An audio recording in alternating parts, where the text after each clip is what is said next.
Fala, pessoal, tudo bem? Rapaziada, vamos iniciar os nossos trabalhos nessa quinta-feira falando sobre a rodada de ontem da NBA. Tivemos uma rodada cheia ontem, né? Tivemos muitos jogos rolando, muitos jogos ao mesmo tempo. Foi até difícil acompanhar a rodada de ontem, mas estou aqui para comentar sobre cada um dos jogos.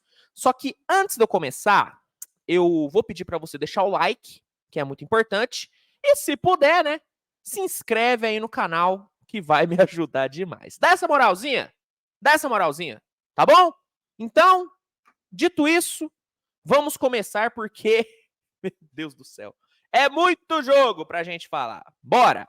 Começando com a vitória do Blazers para cima do Pistons, né? Portland venceu 110-101, cara. O Pistons conseguiu dominar totalmente o primeiro tempo. Né, Detroit foi muito bem no primeiro tempo. O Cade Cunningham, o Bagley, né, o próprio All-Star Thompson tiveram muito volume no ataque e, se aproveitando das tijoladas do Blazers no primeiro tempo, o time conseguiu ir para o intervalo vencendo por 12. Só que aí, no terceiro quarto, quem acabou tijolando foi o Pistons. Né, o perímetro do Pistons foi bem mal no terceiro quarto. O time chutou 2 de 9 para 3 pontos. E o Portland capitalizou bem em cima disso, contra-atacou bem. O Shannon Sharp teve um baita de um volume no terceiro quarto, foram 15 pontos para ele só no terceiro quarto. E o Blazers conseguiu cortar a diferença para apenas um ponto. E no quarto período, o Portland buscou a virada por conta do Shannon Sharp, né, que conseguiu produzir super bem no quarto período também, mas também por conta da defesa do Blazers. A defesa do Blazers mandou bem no quarto período, limitou o Detroit a apenas 17 pontos e Portland chegou à sua segunda vitória na temporada. Portland tem campanha de 2-3 nesse início de temporada, assim como o Pistons, que também tem campanha 2-3. Destaques da vitória do Blazers, Shannon Sharp e DeAndre Ayton. Shannon Sharp, 29 pontos, 7 rebotes, 9 de 16 no field goal, jogou muito bem o Shannon Sharp. DeAndre Ayton, ótimo jogo do Ayton, 16 pontos, 11 rebotes e 5 roubos de bola. O destaque negativo do Blazers foi, de novo, o Scoot Henderson, cara. O Scoot Henderson começando mal demais a temporada, viu? É óbvio que, né, ainda não é o momento de taxar o Scoot Henderson como bust, pelo amor de Deus, mas é um início decepcionante do Scoot, hein?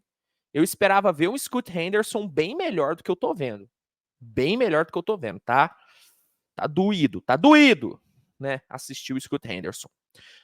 O Toronto Raptors ontem surpreendeu todo mundo e amassou o Milwaukee Bucks, cara.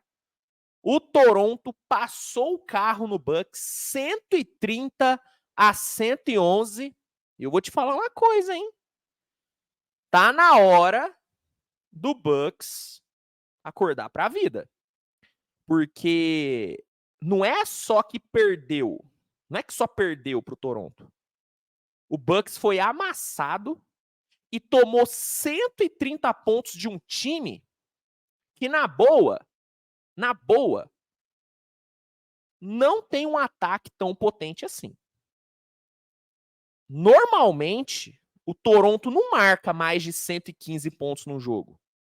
Não marca mais de 120 pontos no jogo. Imagina 130. Então, assim, tá cedo ainda, estamos ainda em novembro, tem muita coisa para rolar, mas o Bucks precisa melhorar urgentemente, principalmente na defesa, cara. A defesa do Bucks tá uma mamãe nesse começo de temporada. Uma mamãe. Bucks tem uma média de 122 pontos tomados por jogo nesse começo de temporada.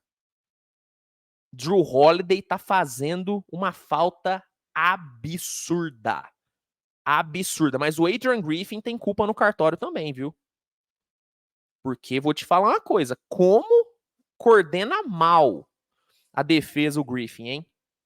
É um treinador que parece, né, que tem um DNA ofensivo muito forte, mas é um cara totalmente alheio à defesa. Surreal. Bom, no primeiro tempo, né, falando agora sobre o jogo em si. No primeiro tempo, o Toronto amassou completamente o Milwaukee Bucks. Né, o Toronto marcou 66 pontos no primeiro tempo, distribuiu 19 assistências. O Scottie Barnes, o Siakam, o OG Anunoby e o Jakob Poeltl foram responsáveis por 50 desses 66 pontos marcados. E assim, velho, foi um amasso. O Bucks, no ataque, deixou muito a desejar. 3 de 17 no perímetro no primeiro tempo. E a dupla Lillard e Giannis, na boa, irrelevantes no primeiro tempo. Os dois juntos combinaram para 3 de 10 nos arremessos. 3 de 10 nos arremessos. Inacreditável, cara. Toronto foi pro intervalo vencendo por 22.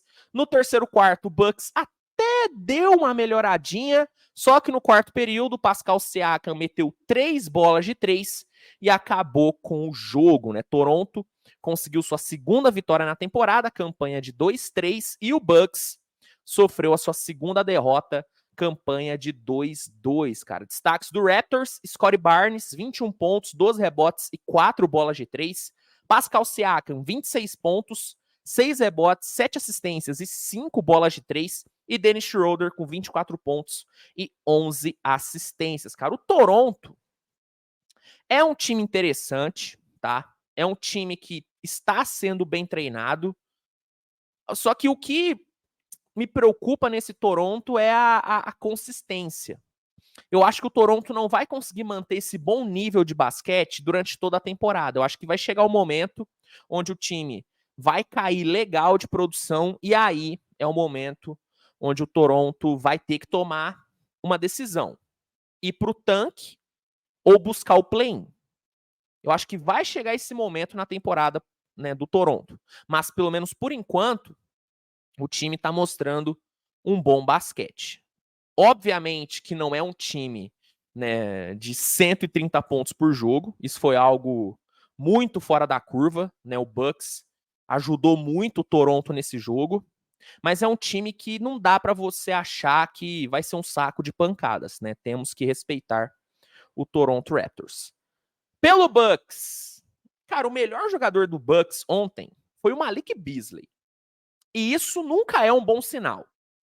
A partir do momento que o melhor jogador do seu time no jogo é o Malik Beasley, você tem um problema aí. O Giannis, 16 pontos. O Lillard, 15. E a defesa, como eu disse, né? Uma mamãe. 122 pontos tomados de média nessa temporada. Cara, esse Bucks tá feio, hein? Tá feio. Até quando venceu, assim, não convenceu tanto.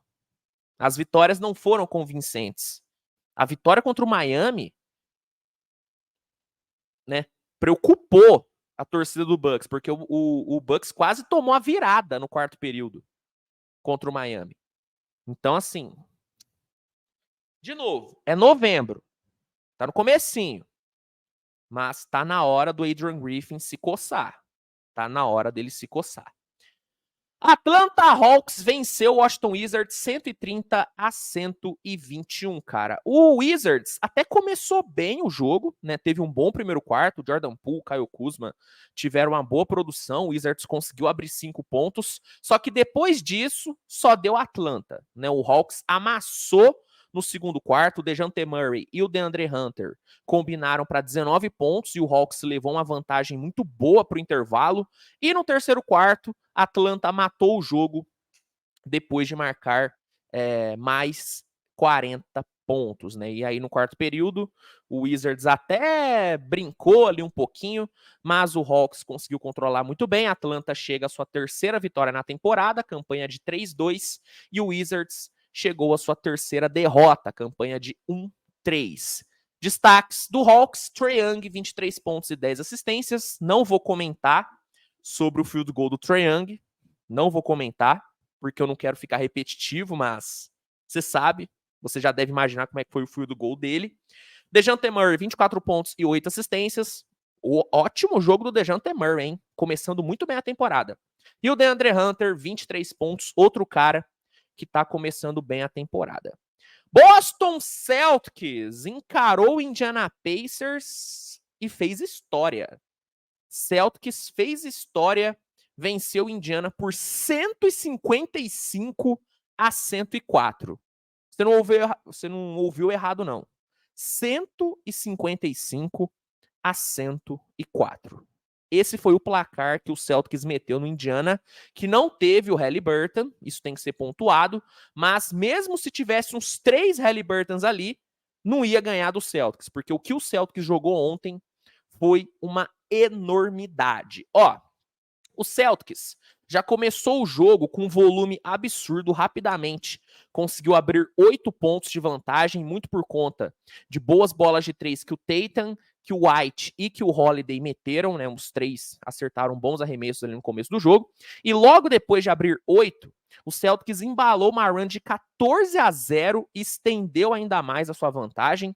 O Indiana chegou a cortar ali para 6 depois de uma run de 10-3, só que o Jason Tatum fechou muito bem o primeiro quarto, né, explorou muito bem a média distância, criou muito bem no mano a mano, né, e conseguiu fazer o Celtics fechar o primeiro quarto, vencendo por 44-27. Vale destacar também as boas bolas que o Sam Hauser e o Derrick White mataram nos segundos finais do primeiro quarto, tá? Os dois apareceram bem e fecharam muito bem ao lado do Tatum o primeiro quarto.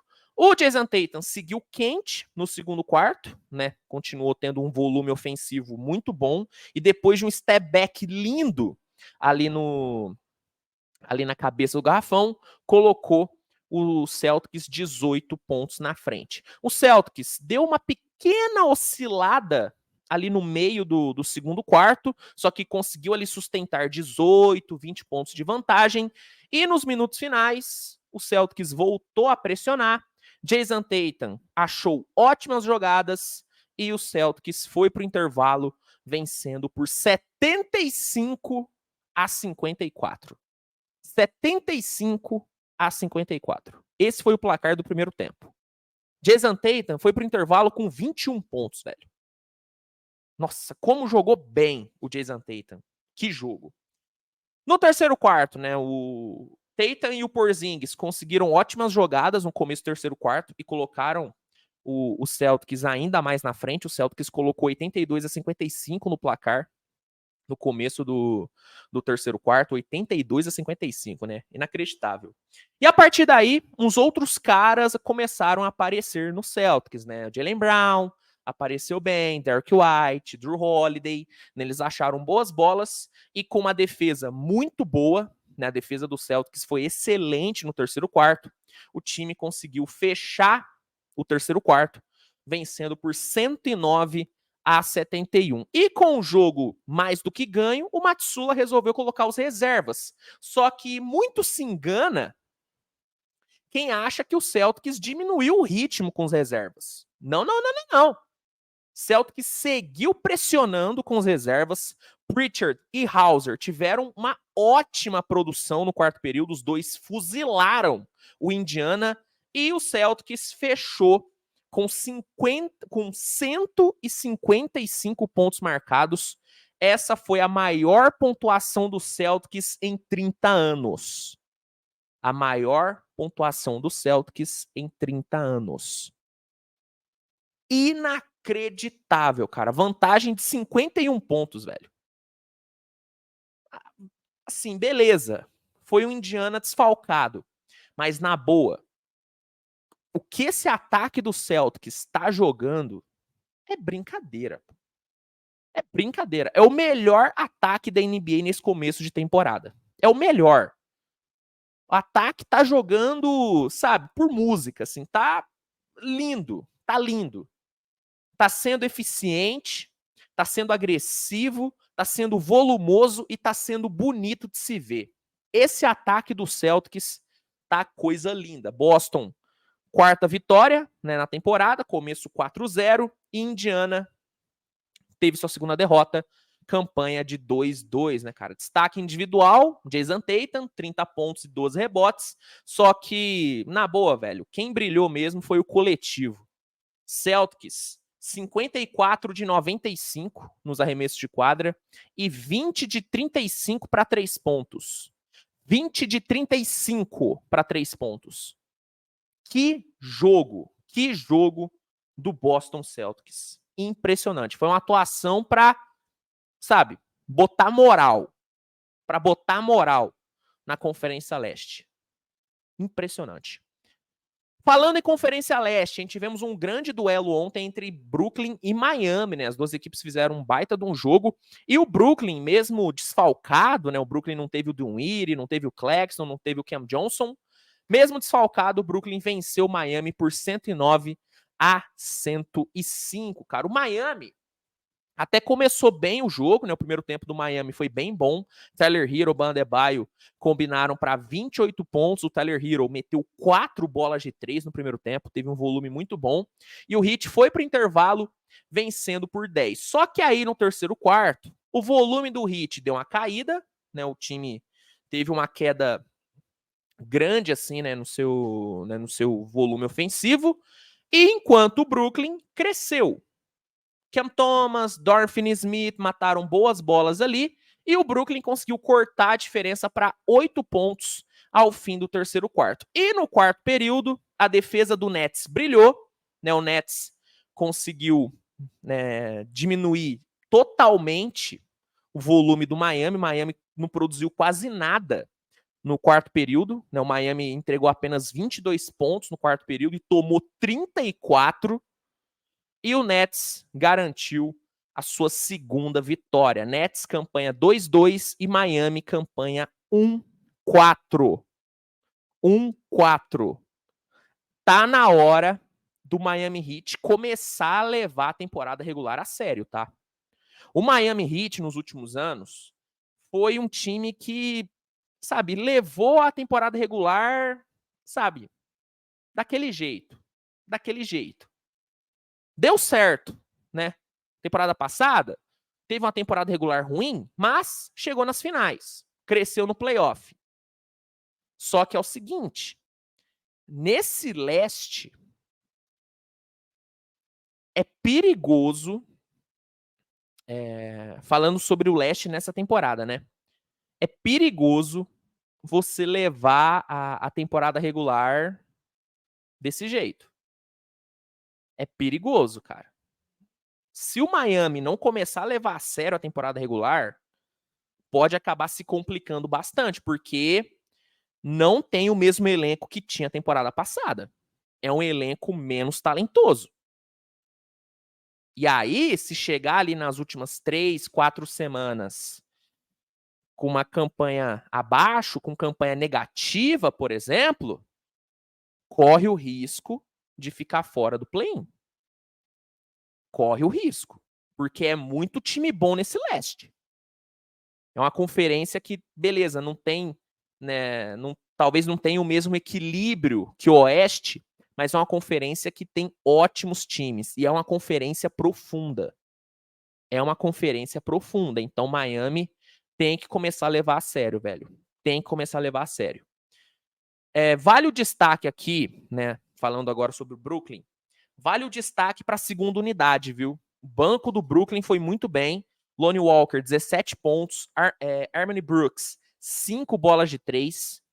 Né, o banco do Nets fez a diferença. O time titular foi bem, a defesa foi bem, mas o banco foi o grande diferencial. Pelo lado do Heat, para não ficar só criticando o Heat, Tyler Herro, 30 pontos, 6 bolas de 3, jogou muito bem. Bam Adebayo, 21 pontos, 14 rebotes, 2 blocos, 2 steals. Jimmy Butler teve um bom jogo, 20 pontos, só que o resto do time, cara, muito mal o resto do time. Muito mal mesmo. Cleveland venceu o New York Knicks, né, cara? Depois de ter perdido em casa, o Cleveland conseguiu sua vingança, venceu o Knicks dentro do Garden, hein? Dentro do Madison Square Garden, Cleveland venceu por 95-84 e o destaque foi ele. Simplesmente, Donovan Mitchell colocou o jogo no bolso, cara, né? Na verdade, 95,89, tá? Eu fui até conferir aqui, porque a minha letrinha é uma tragédia. Eu vou até mostrar aqui para vocês. Não sei se vai dar para ver, mas a minha letrinha é uma merda. Então, eu achei que esse 9 era um 4, mas não, é um 9, tá? É 95,89. Eu até fiquei, né, na dúvida, mas realmente a minha letra, né, minha caligrafia me quebrou aqui. Como eu tava dizendo, Cleveland ganhou, se vingou, e o nome dessa vitória foi o Donovan Mitchell. Cara, o Donovan Mitchell teve uma atuação maravilhosa. Ele foi o responsável pelos 13 primeiros minutos do Cleveland, pelos 13 primeiros pontos do Cleveland. Tô me enrolando todo aqui, hein? Meu Deus do céu!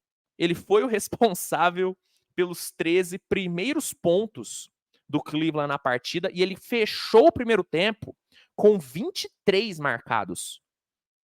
Jogou demais no primeiro tempo o Donovan Mitchell. No segundo tempo, ele foi bem marcado. O Knicks defendeu bem o Donovan Mitchell. Só que a defesa do Cleveland fez a diferença. No terceiro quarto, o Cleveland limitou o New York Knicks a apenas 13 pontos, cara. Cleveland colocou uma parcial de 22-13 no terceiro quarto. Então, mesmo com o Donovan Mitchell bem marcado, o Cleveland conseguiu se manter bem no jogo, conseguiu ali se manter na liderança, porque a defesa apareceu. E aí, no quarto período, o Knicks até deu uma pressionadinha, mas o Donovan Mitchell apareceu bem, né, no clutch time, conseguiu big plays ali no clutch e garantiu a segunda vitória do Cavs, né, cara? Cleveland campanha de 2-3 e o Knicks também campanha de 2-3. Destaque, Donovan Mitchell. 30 pontos para o Donovan Mitchell. Começando muito bem a temporada. O Donovan Mitchell que está carregando o Cleveland, né? Cleveland sofrendo muito com lesões. Darius Garland, Jarrett Allen, né? E aí o Donovan Mitchell é o cara que está segurando o piano e está fazendo o que dá. Tá fazendo o que dá. New Orleans Pelicans conseguiu uma baita de uma virada para cima do Oklahoma, 110-106, e sem Brandon Ingram. Mesmo com Brandon Ingram fora, o Pelicans conseguiu vencer e tirou uma desvantagem que chegou a ser de 22 pontos, cara. Grande virada do New Orleans Pelicans. O jogo começou bem disputado ali nos 6 primeiros minutos, né? Nenhuma equipe conseguiu desgarrar tanto assim. Só que nos 6 minutos finais do primeiro quarto, o Thunder conseguiu dominar e chegou a abrir 20 pontos de vantagem depois de 3 lances livres convertidos pelo Isaiah Joe. No segundo quarto, o Thunder se manteve sólido na defesa e bem produtivo no ataque, conseguiu sustentar ali uma vantagem de mais de 15 pontos, né, durante os 7 primeiros minutos, e depois de uma and one linda do Chet Holmgren, o Thunder colocou 22 pontos de vantagem. Só que aí, nos minutos finais, o Pelicans conseguiu reagir, colocou uma run de 18-4 e cortou o prejuízo para apenas 8 pontos antes do intervalo. O Pelicans voltou do intervalo muito bem, tá? Voltou muito bem. O Oklahoma entrou no terceiro quarto meio sonolento, e aí o Pelicans aproveitou, botou pressão. Em 3 minutos conseguiu virar o jogo depois de uma bolaça de 3 do Valanciunas. E depois disso, né, do Pelicans ter virado, a gente teve ali muitas trocas na liderança. Ora o Oklahoma liderou, ora foi o Pelicans, o jogo ficou nessa e chegou no quarto período aberto. Chegou totalmente aberto, mas aí, né, CJ McCollum apareceu muito bem. O Pelicans conseguiu, nos 4 primeiros minutos, abrir 12 pontos de vantagem. O Oklahoma até conseguiu cortar para 1 ponto, faltando 1 minuto e meio para terminar. Só que o Pelicans não se desesperou, ficou tranquilo na defesa, conseguiu marcar os seus pontinhos ali na reta final e garantiu a sua terceira vitória na temporada. Já o Oklahoma sofreu a sua segunda derrota. Destaque do Pelicans aqui: McCollum e Zion. CJ McCollum, 29 pontos, 11 rebotes e 5 bolas de 3. Ótimo jogo do McCollum. E o Zion flertou com triple-double. Foram 20 pontos, 10 rebotes e 8 assistências. Pelo lado do Thunder, 20 pontos e 8 assistências para o Shai, jogou bem. E o Chet teve mais um bom jogo, 19 pontos, 11 rebotes e 2 bloqueios. Houston Rockets encarou o Charlotte Hornets e venceu 128-119. Foi um jogo bem divertido, né? Os dois ataques produziram super bem, só que o que acabou fazendo a diferença para o Houston foi o volume e o aproveitamento que o time teve no perímetro. Né? O Houston chutou 21 de 37 para 3 pontos, um aproveitamento muito bom e um volume muito bom. O VanVleet meteu 5 bolas de 3, o Jalen Green 4, o Jabari Smith 3 e o Dillon Brooks foi perfeito nos arremessos, 100% de aproveitamento com 3 bolas de 3 convertidas, cara. Isso acabou sendo o diferencial do Houston, que conquistou a sua primeira vitória na temporada, campanha 1-3. Já Charlotte teve a sua terceira derrota, tá bom? Minnesota e Denver Nuggets, hein? Minnesota venceu o Denver Nuggets 110-89. Minnesota, que foi o time que mais deu trabalho para o Denver no último playoff, né? O próprio Bruce Brown falou isso, que o time que mais deu trabalho para o Denver no último playoff foi o Minnesota. De novo, o Minnesota aprontou contra o Nuggets, 110-89. O Minnesota teve uma intensidade absurda durante todo o jogo. O time conseguiu ir para o intervalo com quase 20 de vantagem e no segundo tempo não deixou o ritmo cair, cara. Minnesota foi muito bem do primeiro até o quarto período. O Towns teve o seu melhor jogo na temporada, foram 21 pontos e 8 rebotes. Anthony Edwards jogou bem demais, 24 pontos, e Minnesota conquistou a sua segunda vitória, campanha de 2-2, e o Denver sofreu a sua primeira derrota. E aí vai uma crítica ao coletivo do Denver, né? Nós que sempre elogiamos tanto o coletivo do Denver, ontem deixou a desejar. Tirando ali o Nikola Jokic, que teve ali bons números, o resto do time deixou a desejar, hein? Apenas 89 pontos marcados contra o Minnesota, que não tem uma defesa de elite, deixou a desejar ontem. Deixou a desejar ontem. E será que o Minnesota é a criptonita do Denver Nuggets? Será? Acho que é um pouco exagerado falar isso. Mas a verdade é que o Minnesota, nesse começo de temporada, foi o único time que conseguiu vencer o Denver. E aí fica a critério de vocês acreditarem ou não, né, que o Minnesota é a criptonita do Nuggets. Dallas Mavericks sustentou a sua invencibilidade, venceu o Chicago Bulls por 114-105, mesmo com o Luka tendo o seu pior jogo na temporada. Luka jogou mal, tá? Jogou mal, e mesmo assim o Dallas venceu o Chicago Bulls, né, cara? E aí, como que isso aconteceu? Como que o Dallas venceu o Bulls com o Luka mal? Porque os coadjuvantes apareceram. Tim Hardaway apareceu bem e o Grant Williams teve talvez o melhor jogo da sua carreira. Grant Williams ontem, 25 pontos e 7 bolas de 3. 7 bolas de 3. E detalhe, Dallas não teve o Curry. Então o Dallas ganhou do Bulls com o Luka jogando mal. Mal é forte também, vai. Talvez eu esteja exagerando. O Luka jogou abaixo. Dallas ganhou com o Luka abaixo e com o Curry fora. O que dá mais mérito aí para a vitória do Dallas e, né, o que dá mais motivos para criticar o Chicago Bulls, que conseguiu a proeza de perder para o Dallas, né, que enfrentou todos esses problemas, né? Então, é duro, né, cara? Vitória do Dallas. Grant Williams foi o grande nome, Dallas conquista sua quarta vitória, mantém a sua invencibilidade, e o Chicago Bulls sofreu sua terceira derrota, apesar do bom jogo do Vucevic, tá? Apesar do bom jogo do Vucevic. Chicago, campanha de 2-3 nesse início de temporada, tá bom? Utah Jazz encarou o Memphis Grizzlies e venceu, hein? Que fase do Memphis Grizzlies. Jazz venceu 133-109. Utah campanha de 2-3 e Memphis campanha de 0-5. Memphis é o único time que ainda não venceu na temporada. E ontem, cara, a verdade é que o Memphis não passou perto de ganhar do Jazz. Não passou perto. E não estamos falando de um Jazz que tá jogando um basquete maravilhoso. Não. O Jazz está deixando a desejar, principalmente na defesa. Mas mesmo assim o Memphis não conseguiu fazer nada, não conseguiu ser competitivo.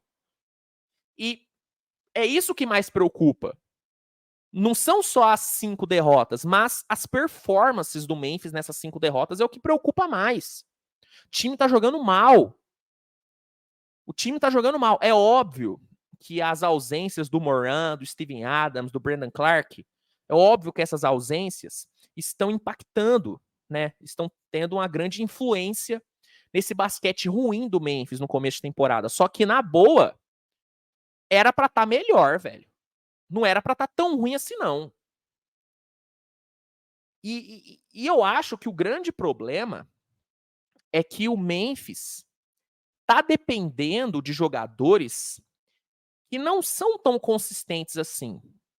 O Marcus Smart é um excelente defensor, só que a gente sabe que no ataque ele é um cara que oscila. O Desmond Bane, ele se consolidou nos últimos anos como um dos melhores da posição, mas ele também é um cara que oscila bastante. E um jogador que mais oscila nesse Memphis, né, falando, né, na parte ofensiva, é o Jaren Jackson Jr. E infelizmente para o Memphis, o time depende que o JJJ seja consistente no ataque, coisa que ele nunca foi. O JJJ é 8 ou 80 no ataque. É 8 ou 80. Na defesa, monstruoso. Só que no ataque, ele é muito inconsistente. E aí, a partir do momento que você depende desses caras, fica complicado. Mas, de novo, não era pro Memphis estar jogando tão mal assim, velho. Não era. Não era. É preocupante, cara. É preocupante a situação do Memphis, 0-5. E o Ja Morant vai ficar fora de mais o quê? Mais uns 21 jogos, eu acho. Só daqui 21 jogos, 20 jogos que o Ja Morant volta. Então, Steven Adams não volta nessa temporada. Então, assim, situação crítica.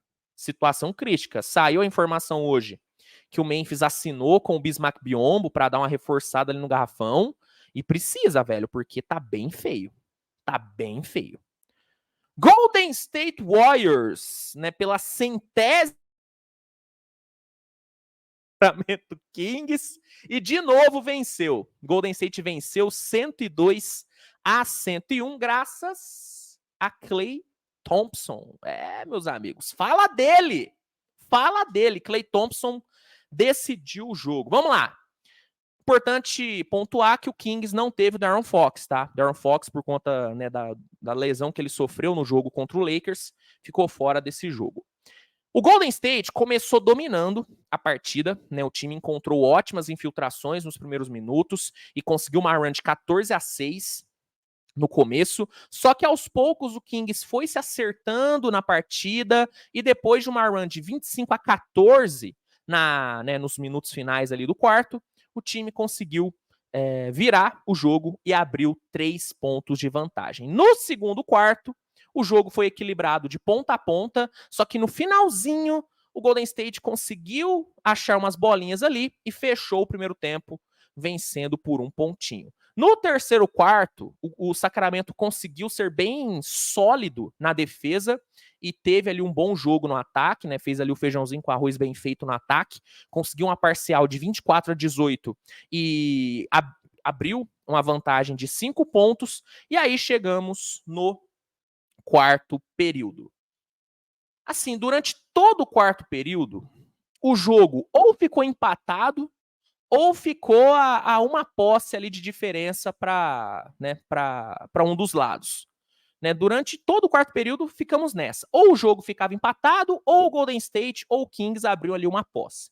O jogo ficou bem equilibrado, bem pau a pau. No minuto final, o Gary Payton conseguiu cortar a diferença para apenas 1 ponto, tá?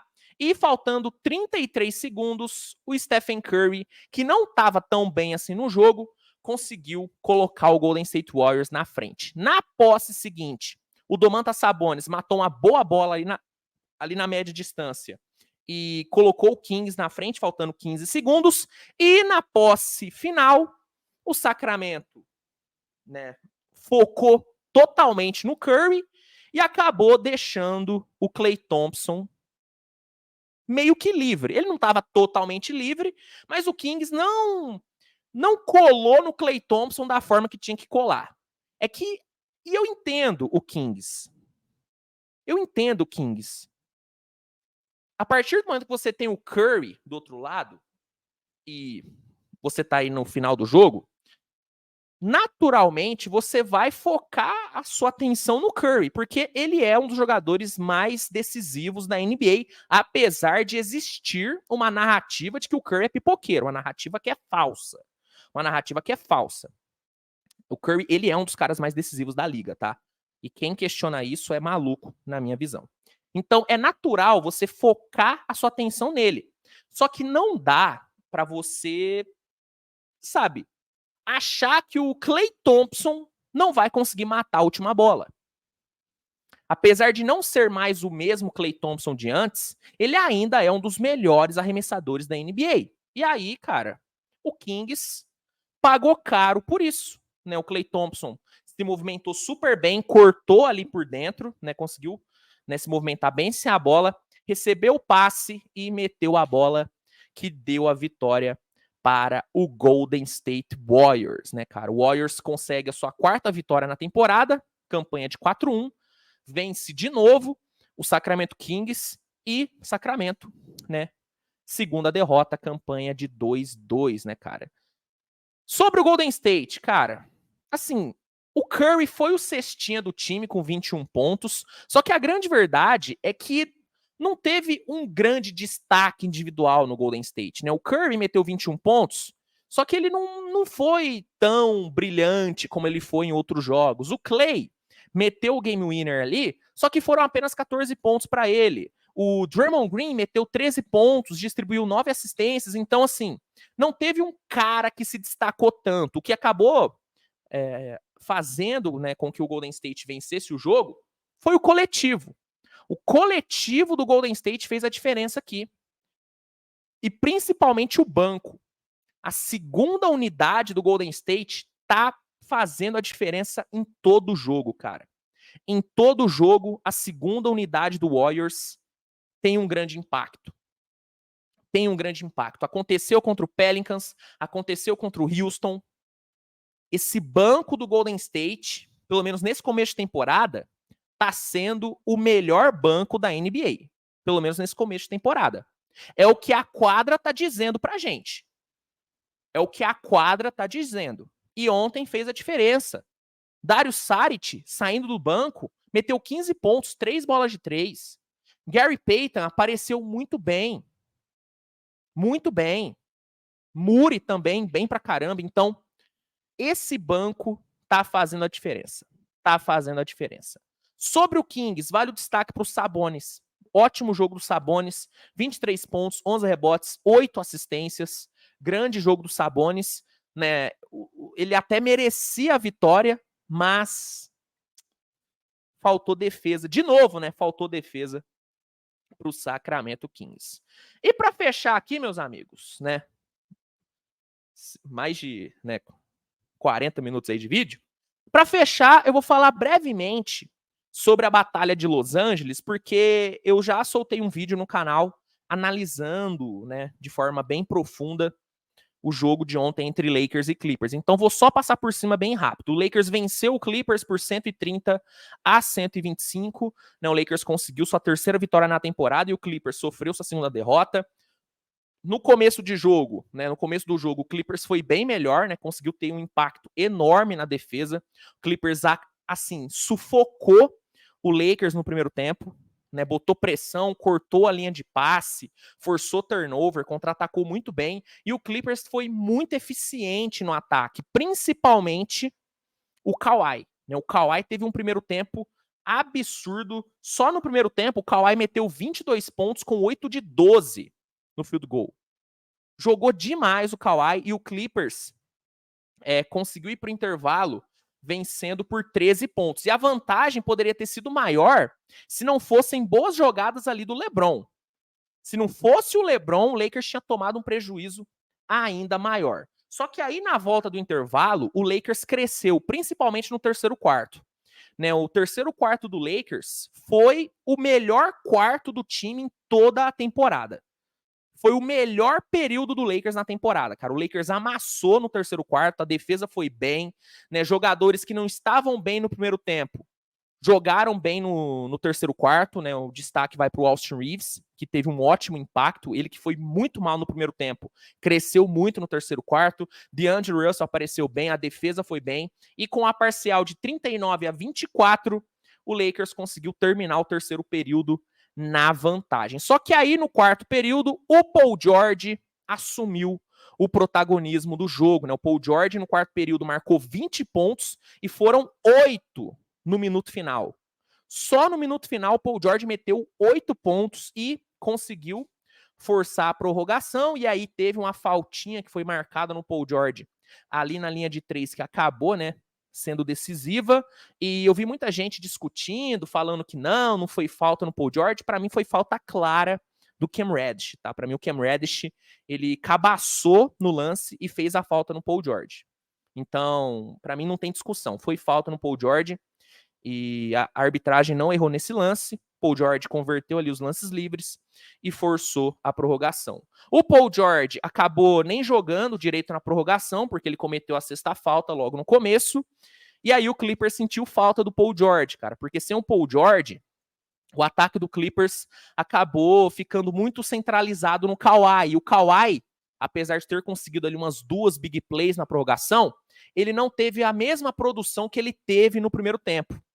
Então, o ataque do Clippers sentiu a falta do Paul George e na defesa o Clippers sofreu, principalmente com o Austin Reeves, que teve uma baita de uma prorrogação, conseguiu ótimas jogadas, né? Conseguiu uma end one logo no comecinho, que colocou o Lakers 3 pontos na frente, depois ele roubou uma baita de uma bola e ligou, né, uma ponte aérea linda com o LeBron. E assim, ele fez a diferença, conseguiu também um baita de um rebote ali na reta final, que foi muito importante para o Lakers abrir 5 pontos nos segundos finais. Então, Austin Reeves teve um grande impacto e o Lakers garantiu a vitória. E depois de 11 derrotas seguidas para o Clippers, o Lakers finalmente conseguiu vencer na batalha de Los Angeles. A última vez que o Lakers tinha vencido o Clippers foi em 2020, cara. Foi em 2020. Então, assim, fazia muito tempo. Lakers venceu, o LeBron teve uma noite fantástica, 35 pontos, 12 rebotes, 7 assistências e 2 blocos para o LeBron, jogou 42 minutos. Anthony Davis, 27 pontos, 10 rebotes, 2 steals e 4 blocos, jogou bem pra caramba também. DeAndre Russell, ótimo jogo, 27 pontos, e o Austin Reeves teve um grande impacto, né, a partir do segundo tempo, 15 pontos, 7 rebotes, 7 assistências e 3 roubos de bola. De longe, melhor jogo do Austin Reeves na temporada. Pelo Clippers, vale o destaque para o Kawhi, 38 pontos, Paul George, 35, e o Russell Westbrook, 24 pontos, 11 rebotes, 8 assistências e 4 roubos de bola. Eu quero aqui elogiar o Clippers, porque mesmo vindo de back-to-back, o Clippers teve uma entrega física impressionante, cara. Impressionante. Temos que valorizar o jogo do Clippers. Faltou ali banco, né? O banco foi mal ontem, né? O banco não contribuiu. Se, né, o Norman Powell tivesse tido um jogo bom, talvez o Clippers tivesse ganhado o jogo, tá? Então, assim, faltou banco, beleza, mas temos que valorizar o que o Clippers fez ontem, cara. O Clippers foi guerreiro demais, porque vindo de back-to-back, ter a intensidade que teve no segundo tempo é para poucos, tá? Poucos times conseguem fazer o que o Clippers fez ontem. Então, temos que valorizar. Então é isso, gente. Se quiser uma análise mais aprofundada desse jogo, tem vídeo aqui no canal, tá bom? É isso. É isso. Vou encerrar aqui o vídeo, espero que você tenha gostado. Né? Não se esqueça de avaliar com seu like, de se inscrever no canal se não for inscrito, de compartilhar com seus amigos. E no primeiro comentário fixado vai estar aquele linkzinho maroto do NBA League Pass. Né? O League Pass é a melhor plataforma de streaming de jogos da liga. E se você não tem e quer ter, usa o link que está no comentário fixado, porque aí você consegue um desconto e um período de teste gratuito, tá bom? Vale super a pena, pelo menos, testar o League Pass. Então, link tá aqui, é só clicar, se cadastrar e ser feliz. É isso, gente. A gente se vê mais tarde com mais conteúdo. Grande abraço e obrigado pela sua companhia, né, durante esses 45 minutos aí de vídeo. Obrigado. Tamo junto. Tchau, tchau.